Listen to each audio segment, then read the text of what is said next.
చివరి గంటే హరితారం ఒక పచ్చని నాకు ఊర్లో పోతే ఆ చుట్టుపట్ల పచ్చని పసరు గాలి పచ్చనైన పసరులంపే గాలి పల్లె నమిలేనే పిట్టెలు చెట్లు చిరునవ్వు వర్ణములు సాంద్రత గంధములు పున్నాగ దర్శన గన్నీరు పుల్జిరులు ఆకుపచ్చన లేత వగరు వాసన పూతలు గుబురుల ఖాతలు గురువందరుని పోతలు పరిమళపు మొగ్గలు పల్లె బుగ్గన సుక్కలు పూసిన మొగలిపాదులు రేక అద్భుతమైన ప్రకృతి.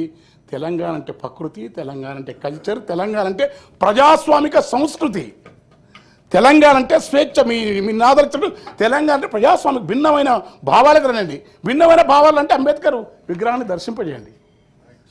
మీకు విమర్శలే కాదు, నాకు ఇచ్చిన నన్ను పాప నాకు రేవంత్ గారు నేనంటే ఇష్టం. మా ఊరి పక్కన నాకు అవార్డు ఇచ్చినాడు, ₹1 ఇస్తే ఇస్తే ఇచ్చినా ఇవ్వకుండా నాకేం బాధలేదు. కానీ నాకు ఇస్తారని చెప్పి నేను ఏమనకుండా ఉంటా అంటే నేను తిడతంటలేను. నా అభిప్రాయాలు నేను చెప్పుకునే స్వేచ్ఛను కోల్పోయానుకో, అంతకంటే అన్యాయం ఉండదు.